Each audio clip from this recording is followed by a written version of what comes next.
সবাইকে শারদীয় দুর্গোৎসবের শুভেচ্ছা জানাচ্ছি। দুর্গাপূজা শুধু একটি ধর্মীয় উৎসব নয়, বরং এটা আমাদের সম্প্রীতির প্রতীক, ঐক্যের প্রতীক। সনাতনী ধর্মবিশ্বাস মতে 10 পূজা দুর্গার কাঠামোতে দেশ ও জাতির সব ধরনের ঐক্য ও সংহতির প্রতীক আছে। লক্ষ্মীর ধন সম্পদ, সরস্বতীর জ্ঞান, কার্তিকের বীরত্ব আর গণেশের সাফল্য এবং 10 ভুজা দুর্গার অসীম শক্তি সম্মিলিতভাবে সমস্ত অশুভ শক্তিকে পরাজিত করে। এর মধ্যেই ঐক্যবদ্ধ জাতির চিত্র আছে। জ্ঞান নিয়ে, সম্পদ নিয়ে, শক্তি নিয়ে, সবাই যার যার শক্তি নিয়ে ওই ঐক্যবদ্ধ হলে আমরা সব অশুভ শক্তিকে পরাজিত করতে পারব। কারো সাধ্য নাই আমাদের দমিয়ে রাখার।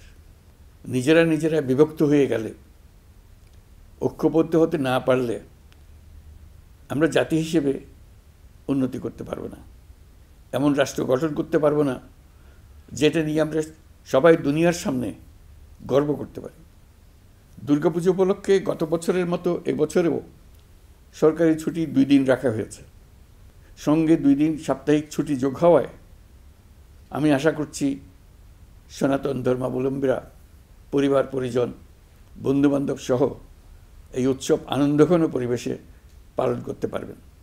দুর্গাপূজা ঘিরে কোনো ধরনের দুর্ঘটনা যাতে না হয়, নাশকতার মাধ্যমে কেউ যাতে কোনো আতঙ্ক সৃষ্টি বা উৎসবের বিঘ্ন ঘটাতে না পারে, সেই জন্য সরকার, রাজনৈতিক দলসহ সমাজের সর্বস্তরের মানুষ বিশেষভাবে তৎপর রয়েছে।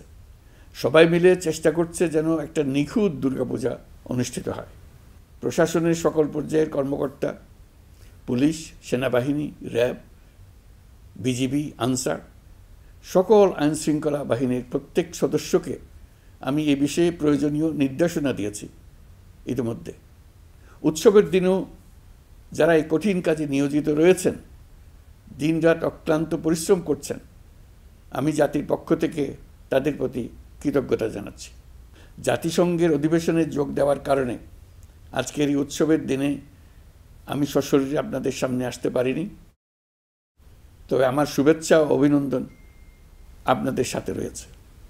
জুলাই গণ অভ্যুত্থানের মধ্য দিয়ে আমরা বৈষম্য ও দুর্নীতিমুক্ত একটি সমৃদ্ধ দেশ গড়ার যে অগ্রযাত্রা শুরু করেছি, তার সফল বাস্তবায়ন করতে হলে ধর্ম, বর্ণ, ভেদাভেদ ভুলে সকলকে একযোগে কাজ করতে হবে।